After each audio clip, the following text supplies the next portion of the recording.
teman-teman semua, perkenalkan saya Florentina Virginia Pegaba, NIM 1112000092 dari Prodi Administrasi Negara.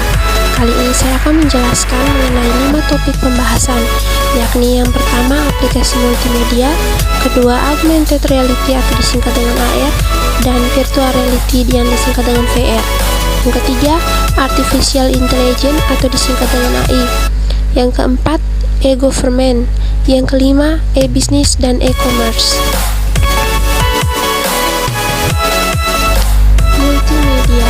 Istilah multimedia berawal dari teater, bukan komputer. Pertunjukan yang memanfaatkan lebih dari satu medium seringkali disebut dengan pertunjukan multimedia, dan sistem multimedia dimulai pada akhir 1980-an. Dengan keterkenalnya oleh Apple pada tahun 1987 dan pengumuman oleh IBM pada tahun 1989 mengenai perangkat lunak Audio Visual Connection atau AVC dan Video Adapter Card PS. Pengertian multimedia: multi yang artinya banyak, media yang artinya sarana berkomunikasi untuk melewatkan informasi. Suatu sistem yang terdiri dari perangkat keras, perangkat lunak, dan alat-alat lain seperti televisi, monitor, video, dan sistem piringan optik atau sistem stereo yang dimaksudkan untuk menghasilkan penyajian audiovisual yang utuh. Kelebihan multimedia: kelebihannya yaitu menarik indera dan menarik minat karena merupakan gabungan antara pandangan, suara, dan gerakan. Komputer Teknologi Research atau CTR menyatakan bahwa orang yang mampu mengingat 20% dari yang dilihat dan 30% dari yang didengar, tetapi orang mengingat 50% dari yang dilihat dan didengar, dan 80%-nya dari yang dilihat dan didengar dan dilakukan sekaligus. Komponen multimedia itu ada 6. Yang pertama itu teks, audio, animasi, grafik, video, dan komputer interaktif. Di mana teks itu adalah bentuk data multimedia yang paling mudah disimpan dan dikendalikan adalah teks. Teks dapat membentuk kata, surat, atau narasi dalam multimedia yang menyajikan bahasa. Kebutuhan teks bergantung kepada penggunaan aplikasi multimedia. Yang kedua, image atau grafik. Alasan untuk menggunakan gambar dalam presentasi atau publikasi multimedia adalah karena lebih menarik perhatian dan dapat mengurangi kebosanan dibandingkan dengan teks. Gambar dapat meringkas penyajian data yang kompleks dengan cara yang baru dan lebih berguna. Gambar juga dapat berfungsi sebagai ikon yang bila mana dipadukan dengan teks merupakan opsi yang bisa dipilih. Yang ketiga, bunyi atau audio. PC multimedia tanpa bunyi hanya disebut dengan unimedia, bukan multimedia. Bunyi dapat ditambahkan dalam multimedia melalui suara, musik, dan efek-efek suara. Seperti halnya grafis dapat membeli atau menciptakan sendiri. Yang keempat, video. Video menyediakan sumber daya yang kaya dan hidup bagi aplikasi multimedia. Yang kelima, animasi. Dalam multimedia, animasi merupakan penggunaan komputer untuk menciptakan gerak pada layar. Yang keenam, virtual reality. Virtual reality merupakan penggunaan multimedia untuk menerapkan secara langsung. Baik teman-teman, untuk mempersingkat waktu, di sini saya mengambil beberapa contoh karir pada bidang multimedia.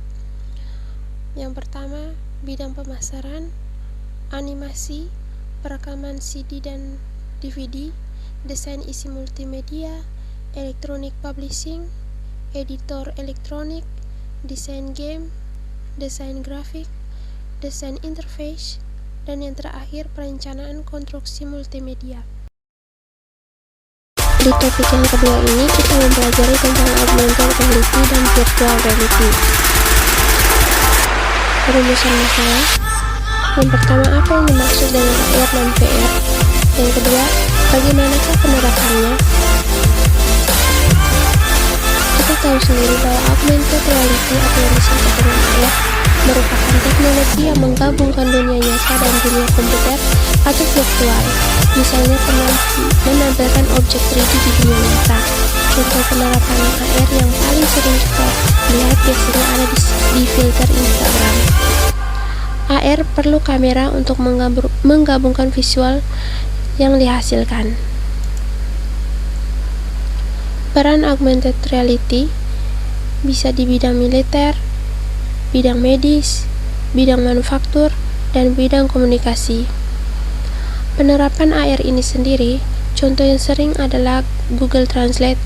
Dengan ini memungkinkan pengguna menerjemahkan kata berbahasa asing yang dilihat menggunakan kamera smartphone seperti papan pengumuman atau rambu-rambu. Virtual reality atau VR merupakan sebuah teknologi yang membuat pengguna atau user dapat berinteraksi dengan lingkungan yang ada di dalam dunia maya yang disimulasikan oleh komputer, sehingga pengguna merasa berada dalam lingkungan tersebut. Penerapan virtual reality ini sendiri, contoh penerapannya: 1. Pengaplikasian atau penerapan virtual reality dapat ditemukan dalam berbagai hal, contohnya headset, treadmill, serta sarung tangan khusus. Saat VR ini digunakan, otot dan panca indera manusia menghasilkan ilusi seperti benar-benar berada di lokasi. Contoh yang kedua, seperti pada game FPS, First Person Shooter, yang akan membuat pengguna merasa berada dalam game tersebut. Perangkat virtual reality yang cukup populer lainnya adalah Oculus Rift yang dikembangkan oleh Facebook. Oculus Rift memberikan pengalaman yang berbeda untuk penggunaan dalam bermain sebuah game. Peran virtual reality. Peran yang pertama bisa di bidang kesehatan, bidang penerbangan, bidang militer, bidang arsitektur, dan bidang hiburan. Topik ketiga tentang pengenalan kecerdasan buatan atau artificial intelligence yang disingkat dengan AI. Pengertian kecerdasan buatan. Di sini saya mengambil salah satu ahli yang bernama A.A. Simon yang dikemukakan pada tahun 1987. Dia mengatakan bahwa kecerdasan buatan atau artificial intelligence ini merupakan kawasan penelitian, aplikasi dan instruksi yang terkait dengan pemrograman komputer untuk melakukan sesuatu hal yang dalam pandangan manusia adalah cerdas.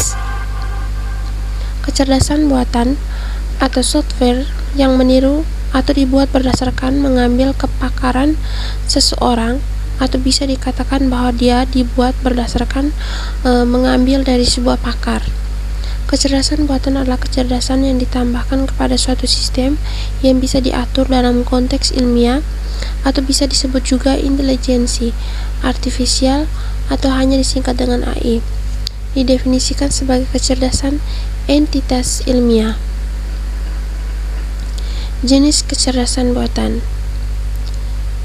Weak AI. Kecerdasan buatan yang lemah adalah kecerdasan buatan yang mengimplementasikan bagian pikiran yang terbatas atau sebagai AI yang sempit difokuskan pada suatu tugas yang sempit. Strong AI. Kecerdasan umum buatan ialah kecerdasan sebuah mesin dapat berhasil melakukan tugas intelektual apapun yang dapat dikerjakan oleh manusia. Merupakan tujuan utama dari beberapa penelitian kecerdasan buatan dan topik yang umum dalam fiksi ilmiah futurologi. Agen cerdas. Dalam kecerdasan buatan, agen cerdas adalah segala sesuatu yang merasakan lingkungannya, mengambil tindakan secara mandiri untuk mencapai tujuan, dan dapat meningkatkan kinerja dengan belajar atau dapat menggunakan pengetahuan. Konsep sistem agen cerdas intelijen agen merupakan salah satu solusi efektif untuk memperkecil kesalahan sistem yang disebabkan oleh faktor sifat manusiawi. Dengan model agen cerdas, sistem dimodifikasikan sedemikian rupa sehingga dapat diberi suatu misi atau tugas tertentu. memiliki intelijensi, dan dapat menyelesaikan tugasnya secara mandiri. Yang berikut adalah lingkup utama AI. Ada sistem pakat, bahan alami, pengenalan ucapan, robotika dan sistem sensor, computer vision, game playing, intelligent computer edit injection. Yang berikut penerapan kecerdasan buatan. Yang pertama, menyelesaikan persamaan, permainan catur, pengenalan wajah, dan bahasa alami. Konsep dan definisi dalam AI. Yang pertama itu Turing test, pemrosesan simbolik, heuristik, penarikan kesimpulan atau inferencing. Topik yang keempat ini mengenai e-government. Pengertian e-government. E-government adalah aplikasi teknologi informasi yang berbasis internet dan perangkat digital lainnya yang dikelola pemerintah untuk keperluan penyampaian informasi dari pemerintah ke masyarakat, mitra bisnis, pegawai, badan usaha, dan lembaga-lembaga lainnya secara umum. E-government menjadi populer dalam perkembangan teknologi informasi dan komunikasi. Banyak negara di dunia yang berlomba-lomba menerapkan e-government dengan strategi yang sesuai dengan kondisi sosial, politik, dan geografis masing-masing. Fungsi dari e-government ini sendiri yaitu untuk bisa meningkatkan mutu dari pelayanan publik dengan menggunakan pemanfaatan teknologi informasi. E-government ini bertujuan untuk meningkatkan mutu layanan publik melalui pemanfaatan teknologi informasi dan komunikasi dalam proses penyelenggaraan pemerintahan daerah agar dapat terbentuk kepemerintahan yang bersih dan transparan dan agar dapat menjawab tuntutan perubahan secara efektif, serta komunikasi di dalam proses penyelenggaraan pemerintah daerah agar bisa terbentuk pemerintahan yang bersih, transparan, serta agar bisa untuk menjawab tuntutan perubahan dengan efektif. Manfaat dari e-government ini sendiri untuk dapat memperbaiki sebuah kualitas layanan dari pemerintahan pada para stakeholder, yang utama ialah dalam hal-hal kinerja, efektivitas, dan juga efisiensi pada berbagai bidang kehidupan bernegara.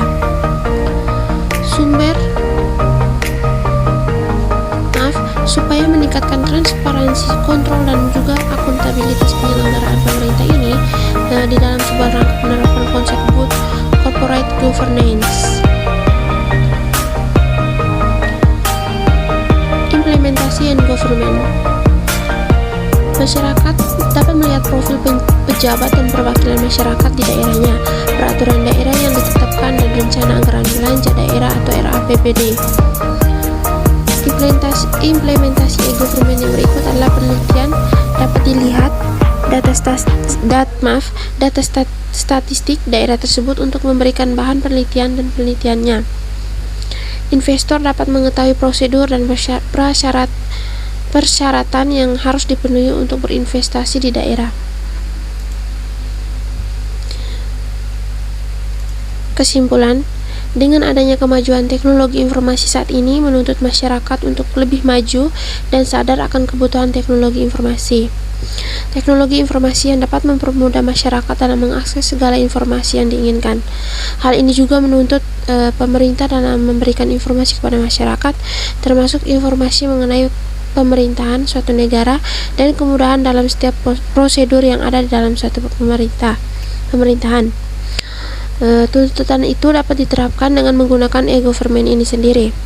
E-government yaitu aplikasi teknologi informasi yang berbasis internet dan perangkat digital lainnya yang dikelola pemerintah untuk keperluan penyampaian informasi dari pemerintah ke masyarakat, mitra bisnis, pegawai, badan usaha, dan lembaga-lembaga lainnya secara online.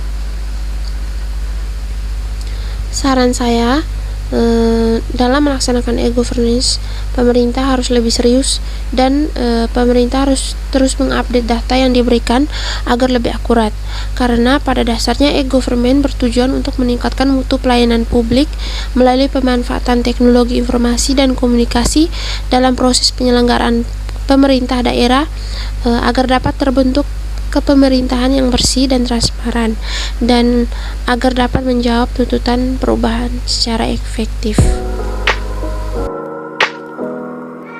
Topik yang kelima yang terakhir tentang e-bisnis dan e-commerce. E-bisnis dan e-commerce. Pengertian e-bisnis dan e-commerce.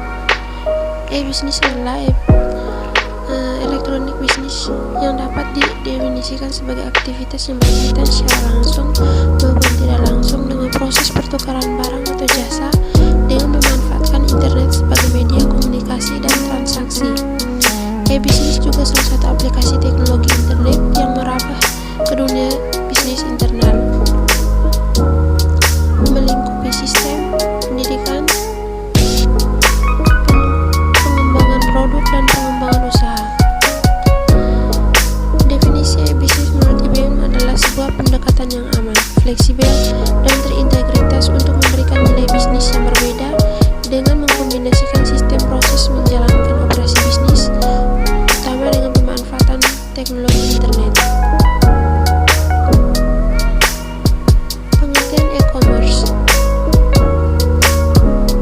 E-commerce adalah perdagangan atau jual beli melalui jaringan elektronik, di mana komputer sebagai sarana yang digunakan untuk memudahkan semua operasi perusahaan. Perkembangan teknologi informasi, terutama internet, merupakan faktor pendorong perkembangan e-commerce.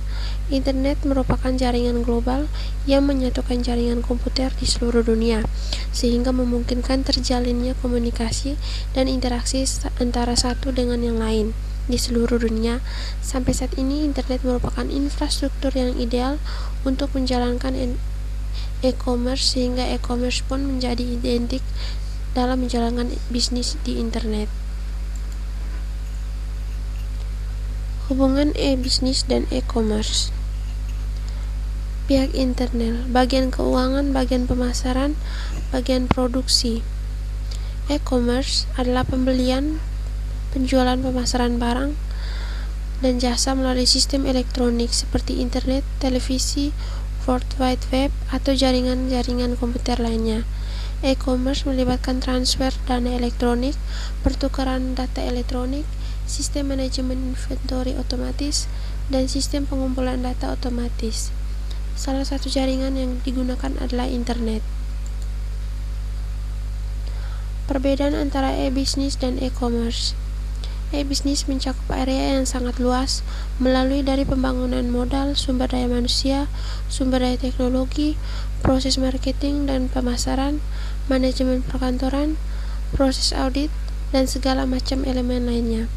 Sedangkan e-commerce hanya berfokus pada proses jual beli atau pemindahan yang dilakukan melalui proses transaksi secara elektronik di sebuah situs. E-commerce merupakan bagian kecil dari sebuah e-bisnis. Ibaratnya apabila kita ibaratkan sebagai tubuh manusia, e-bisnis adalah seluruh tubuh manusia, sedangkan e-commerce hanyalah bagian tangan kiri atau tangan kanan manusia saja. E-commerce hanya membutuhkan spesifikasi dan kemampuan analisa dari segi penjualan dan transaksi saja, sedangkan e-bisnis membutuhkan pertimbangan matang dari berbagai aspek, mulai dari aspek pemasaran, produksi, dan sebagainya. Keuntungan e-bisnis dan e-commerce. Keuntungan e-commerce, pelayanan terhadap pelanggan lebih baik, hubungan dengan pemasok dan masyarakat keuangan menjadi lebih baik, pengembalian atas investasi pemegang saham dan pemilik yang meningkat. Keuntungan bagi masyarakat. Elektronik e-commerce memungkinkan orang untuk bekerja di dalam rumah dan tidak banyak keluar untuk berbelanja. Akibatnya ini akan menurunkan arus kepadatan lalu lintas di jalan serta mengurangi polusi udara. Keuntungan e-commerce. Elektronik e-commerce memungkinkan sejumlah barang dagang dijual dengan harga lebih rendah, sehingga orang yang kurang mampu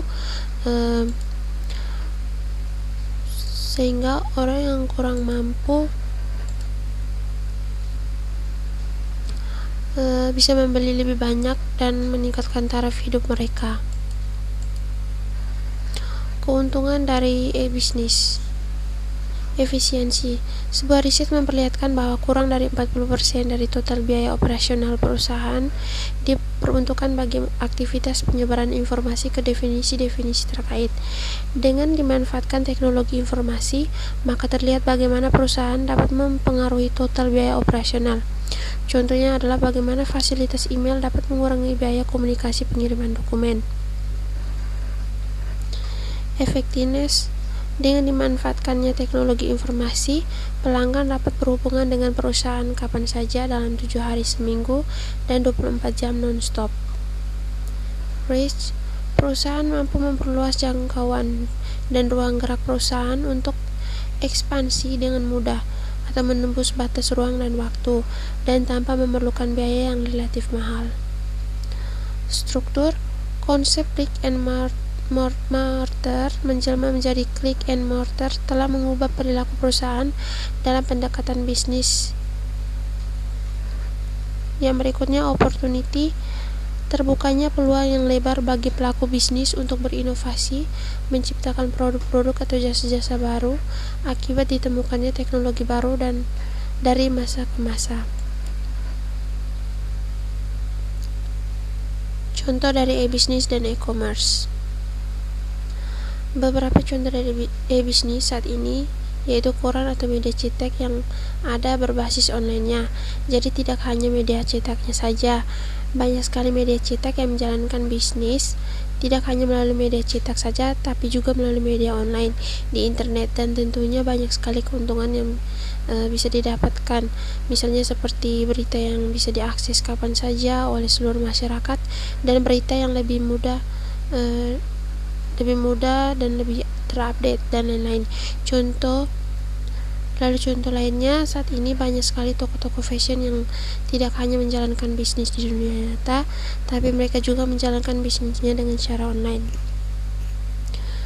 Contoh dari e-commerce yang cukup populer yaitu Lazada, Zalora, Shopee, OLX, Tokopedia, Alibaba. Sekian penjelasan dari saya, Florentina Virginia, mengenai aplikasi multimedia, e-government, dan lain-lain. Semoga bermanfaat bagi kita semua.